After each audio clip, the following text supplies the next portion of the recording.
Hi everyone, welcome back to my channel. In today's video I'm going to show you how I make plum tomato stew. It is very easy and simple to make and it tastes so delicious, trust me. So here are all the ingredients I'm going to be using, and I will also be using some fish and some chicken. Don't worry, I'm going to be explaining the ingredients as we go. So to season the chicken, I'm going to be adding 1 knorr cube. I know you saw 3 knorr cubes in the plate earlier when I showed you the ingredients, but I ended up using only 2. So I'm using 1 to season the meat, and then I will use 1 to cook the stew. Now after I added the stock cube, I also added some thyme and some rosemary with a little bit of salt. Now I'm going to be adding half of this spring onion. Please kindly check the description box below to see the list of all the ingredients I used for this recipe. Now after adding the spring onion, just half of it, I will now pour water to the level of the meat and the fish, and then I will cook it until it is well cooked. Now here are the peppers and onion I'm going to be using. I have with me here half red bell pepper and 1 big long red bell pepper as well, 1 scotch bonnet pepper and 1 onion. So I'm going to cut the peppers into smaller pieces and add them into the blender so that it will be easier for me to blend. Now after that, I am going to be pouring in my plum tomato. It looks like cherry tomato, which you are going to see in a minute. So this is what the tomato looks like. It looks like cherry tomato. Yeah, I will pour it in the blender as well. I'm using 2 of those. You can use more depending on how big you want your stew to be. Now these are all the peppers and the tomatoes. I'm going to blend it, and after blending, this is what it looks like. Now in a pot or in a saucepan, I'm going to be adding, let's say, about 1 cooking spoon of the vegetable oil, and then I will now add the 1 onion I showed you earlier, which I just sliced into tiny pieces. Add it into the pot and add about 3 bay leaves. Stir it together and then add the minced ginger and garlic paste. So I just added about 1.5 teaspoon of the minced ginger and garlic paste.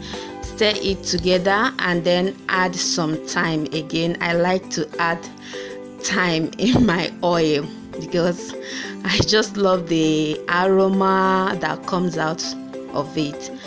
Yeah, after that I will now pour in the blended peppers and the tomatoes. Stir everything together to make sure they are well combined in the oil. Cover it and fry for 10 minutes on a medium heat. Just set your heat to medium. Cover the pot and allow it to fry on its own for 10 minutes. Now after 10 minutes, I'm going to be stirring it, and as you can see, it has not still come to the consistency I'm going for. So I'll cover it and allow it to fry for an additional 5 more minutes. After 5 minutes, I'm sure my stew is almost done. Now I'm going to be adding the remaining stock cube, which I showed you earlier, and then add some paprika, just a teaspoon of paprika, a teaspoon of curry powder, and half a teaspoon of nutmeg. You don't have to go overboard with the nutmeg so that the taste will not, overpower the stew. So add a little bit of nutmeg. Now after adding everything, I'm going to stir them together, and then I will add my mackerel, that's my fish, and the chicken, along with the liquid from the cooked meat and chicken.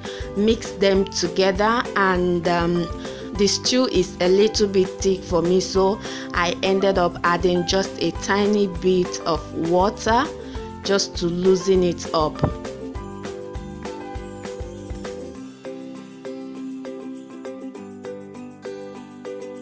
Now I'm going to be testing it to see if I have enough salt in it, and yeah, I think I'm going to be adding just a little bit of salt. Now after adding the salt, I will now add the remaining spring onion, which I also showed you earlier. Remember, I used half of it to cook the meat, and then now I'm adding the half of it. Cover the pot and allow it to cook for 5 minutes, just 5 minutes, nothing more than that, and then your stew is ready. But for me, I like to go extra, so I went ahead and added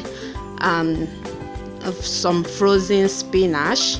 So immediately I add the frozen spinach, I stir it up together, and then I turn off the heat, and my stew is as good as ready. You guys, can you see how beautiful it looks? So now I'm going to transfer the stew into a bigger container, allow it to cool down, and then I will pop it in my fridge and use as I like.